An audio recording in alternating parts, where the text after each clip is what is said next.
मनोकामना कैसी होनी चाहिए? धर्म सम्मत होनी चाहिए। धर्म सम्मत क्या? अब धर्म सम्मत क्या है?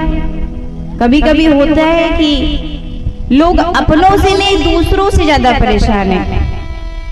अपने दुख से नहीं दूसरों के सुख से परेशान हैं।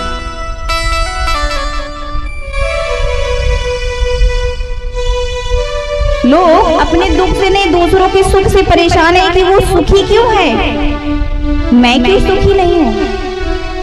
लेकिन यह विचार तो कर लेते हैं, लेकिन यह विचार नहीं करते कि मेरा कर्म कैसा है। कर्म करते समय विचार करते कि मैं कर्म कैसा कर रहा हूं। शायद विचार कर ले तो ऐसे सोचने की उम्मीद ही ना हो कि हाँ वो क्यों आगे बढ़ गया, मैं क्यों पीछे हूँ, उसकी 2 मंजिलें मेरी 1 मंजिल क्यों है, यह विचार ना करें। क्योंकि धरती का एक मूल्य है, कर्म ही प्रधान है। हम जैसे बीज बोएंगे वैसे ही फल की प्राप्ति करेंगे। हम जैसा कर्म करेंगे वैसे ही फल की प्राप्ति करेंगे। कर्म अच्छा है, हम स्वयं ही निर्णय कर सकते हैं कि हम कैसे हैं। कैसे? कर्म तो हम ही कर रहे हैं।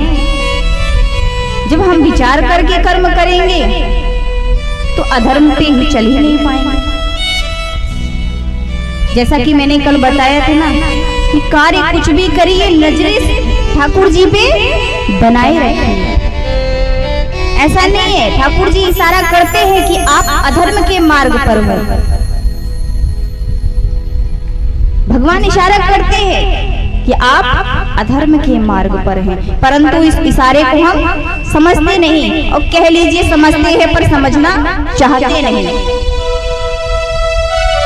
कुछ चीजें ऐसे व्यक्ति समझता है पर समझना नहीं चाहता। उसे पता है कि मैं गलत कर रहा हूँ।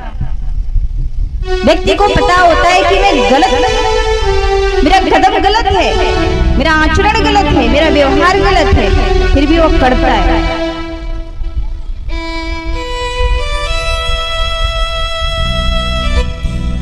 और प्रभु इशारा करते हैं, ठाकुर जी इशारा करते हैं कि आप अधर्म के मार्ग पर। लेकिन अपनी मनुष्य अपनी ही सुनता है, ध्यान नहीं देता, अपने कर्मों पे ध्यान नहीं देता। हमें निर्णय कर सकते हैं कि हम कैसे मार्ग पर हैं। अच्छा कर्म करेंगे तो अच्छे फल की प्राप्ति करेंगे, और अधर्म करेंगे तो अधर्म फल की प्राप्ति करेंगे। तो इसलिए दूत आते हैं, सूत जी महाराज